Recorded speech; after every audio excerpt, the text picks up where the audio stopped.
जब कोई भाषण संसद में नहीं बल्कि एक रैली में दिया जाए तो पहला सवाल यही उठता है, क्यों?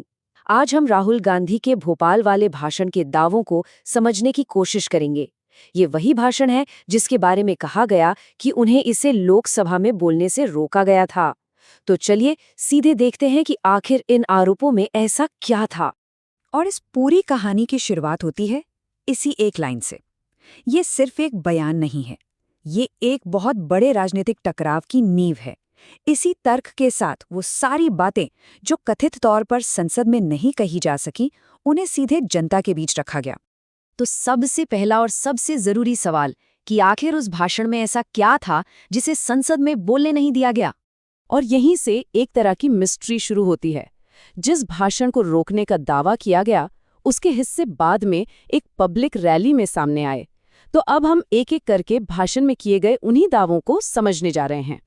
चलिए अब आते हैं भाषण में उठाए गए पहले और शायद सबसे संवेदनशील मुद्दे पर। यह मुद्दा जुड़ा है चीन के साथ सीमा पर पैदा हुए एक बहुत बड़े राष्ट्रीय सुरक्षा संकट से। अब देखिए, आगे के आरोप को समझने के लिए ये जानना बहुत जरूरी है कि सेना काम कैसे करती है। किसी भी दुश्मन पर गोली चलाने का फैसला, ये फैसला मिलिट्री का नहीं बल्कि पॉलिटिकल होता है। मतलब इसका आदेश सेना प्रमुख नहीं बल्कि प्रधानमंत्री देते हैं। और इसी पॉइंट पर अगला आरोप टिका हुआ है। भाषण में ये आरोप लगाया गया कि जब बॉर्डर पर हालात नाजुक थे तब कम्युनिकेशन सिस्टम मानो ठप पड़ गया था। दावा ये किया गया कि पूर्व सेना प्रमुख जनरल नरवणे ने अपनी किताब के बारे में बताते हुए कहा कि उस संकट के दौरान उन्होंने घंटों तक आदेश के लिए फ़ोन किए लेकिन कोई जवाब ही नहीं मिला। तो इस पूरे दावे का सबसे अहम पॉइंट यही था कि उस मुश्किल घड़ी में जब एक पॉलिटिकल डायरेक्शन की सबसे ज़्यादा ज़रूरत थी, तब सेना प्रमुख को कथित तौर पर बिल्कुल अकेला छोड़ दिया गया। उस अनकहे भाषण का जो दूसरा हिस्सा है वो नेशनल सिक्योरिटी से हटकर सीधा इकोनॉमिक पॉलिसी पर आता है। और इसके सेंटर में है अमेरिका के साथ हुई एक बड़ी ट्रेड डील। यहाँ आरोप प्रोसेस पर उठाया गया है। दावा ये है कि एक डील जिसे भारत की चिंताओं की वजह से महीनों से रोका गया था, उसे संसद में हुए उस टकराव के फौरन बाद प्रधानमंत्री ने अकेले ही बिना कैबिनेट अप्रूवल के मंजूरी दे दी। और ये स्लाइड उस भाषण के मुख्य आर्थिक तर्क को बिल्कुल साफ कर देती है।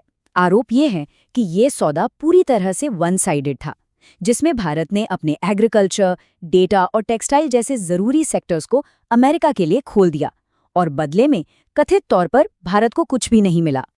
अब आता है भाषण का वो हिस्सा जो पिछले दो मुद्दों को एक बाहरी दबाव से जोड़ने की कोशिश करता है, और ये शायद सबसे गंभीर आरोप है। भाषण में इस नंबर का जिक्र किया गया 30 लाख।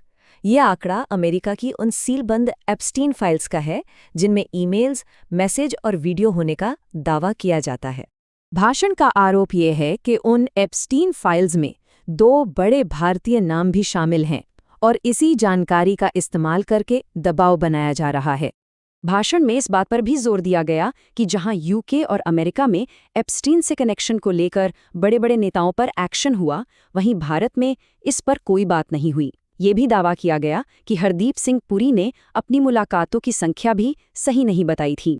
और अब हम आते हैं इस विश्लेषण के आखिरी हिस्से पर, जहां भाषण की इन सारी अलग अलग कड़ियों को जोड़कर एक बड़ा आरोप बनाया गया है। तो फाइनल और सबसे बड़ा आरोप यही है कि चीन पर फैसला न लेने से लेकर अमेरिका के साथ ट्रेड डील करने तक ये सारे कदम भारत के हित में नहीं बल्कि किसी व्यक्तिगत और राजनीतिक दबाव की वजह से उठाए गए थे। और ये भाषण एक बहुत बड़े सवाल के साथ खत्म होता है, एक सवाल जो सुनने वालों के लिए छोड़ दिया गया। क्या वाकई प्रधानमंत्री ने ये फैसले किसी दबाव में आकर लिए? ये सवाल अपने आप में इस तरफ इशारा करता है कि क्या देश की विदेश और आर्थिक नीति को कुछ लोगों को बचाने के लिए दांव पर लगाया गया था।